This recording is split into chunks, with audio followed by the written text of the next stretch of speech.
Hi guys, രേണുസുധീനെ അറിയാത്ത മലയാളികൾ ആരും തന്നെയില്ല. അവർ സുധിച്ചേട്ടൻ്റെ മരണത്തിന് ശേഷം ഭയങ്കര കഷ്ടപ്പെട്ട് തന്നെയാണ് ഒരു നിലയിൽ എത്തിച്ചേർന്നത്. ഇന്ന് നമ്മളെല്ലാവരെയും സങ്കടപ്പെടുത്തുന്ന ഒരു വാർത്തയാണ് രേണുസുധിക്ക് ക്യാൻസറാണെന്നുള്ളത്. അതിൻ്റെ വീഡിയോസ് എല്ലാം അപ്പോഴപ്പോൾ തന്നെ എന്തായാലും രേണുസുധി അവരുടെ ചാനലിൽ കൂടെ അറിയിക്കുന്നുണ്ട്. ഇപ്പം നമുക്കറിയാൻ കഴിയുന്ന രേണുസുധിയുടെ അസുഖം കുറച്ച് സീരിയസ് ആയിട്ടിരിക്കുകയാണെന്നാണ്. അപ്പോൾ നമുക്ക് പ്രാർത്ഥിക്കാം, രേണുസുധിക്ക് ഒന്നും തന്നെ ഉണ്ടാവരുതെന്ന് പ്രാർത്ഥിക്കാം. ഈ ഒരു അവസരത്തിൽ അവരുടെ വീഡിയോസ് എല്ലാം എടുത്ത് കീറി മുറിച്ചിടുന്ന ഒരുപാട് ആളുകളുണ്ട്. അപ്പോൾ മനുഷ്യരുടെ കാര്യം ഇത്രയൊക്കെ ഉള്ളൂ. നമുക്ക് എന്ത് വരാം, എന്തെപ്പോൾ വരാനും ഒരു നിമിഷം മതി.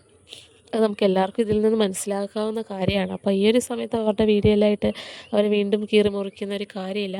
രേണുസുധ ഇപ്പോൾ കിച്ചു ഇതുവരെ കാണാൻ ചെന്നിട്ടില്ല എന്നൊക്കെ പറഞ്ഞ് ഇപ്പോൾ ഒരു വീഡിയോ ഇട്ടിട്ടുണ്ടായിരുന്നു. അപ്പോൾ അതിൻ്റെ ആവശ്യമുണ്ടോ എന്ന് ചോദിച്ചാൽ ചിലപ്പം അവരുടെ ആ ഒരു സങ്കടത്തിൽ പറഞ്ഞതായിരിക്കും. എല്ലാ സോഷ്യൽ മീഡിയയിൽ കൂടെ അറിയിക്കുന്നവർ ഇതും അങ്ങനെ പറഞ്ഞതായിരിക്കും. ഇനിയിപ്പോൾ കിച്ചു വന്നു എന്നും പറഞ്ഞ് നമ്മളാരെങ്കിലും പോയി കണ്ടല്ലോ, കുട്ടി പോയി കണ്ടല്ലോ എന്നൊക്കെ സമാധാനിക്കുമോ എന്ന് വിചാരിച്ചിട്ടാണോ രേണുസുധി അങ്ങനെ ഇട്ടേന്ന് എന്തായാലും നമുക്ക് ആർക്കും അറിയില്ല. എന്തായാലും അവരുടെ അസുഖങ്ങളൊക്കെ മാറി പഴയതുപോലെ തന്നെ വരട്ടെ.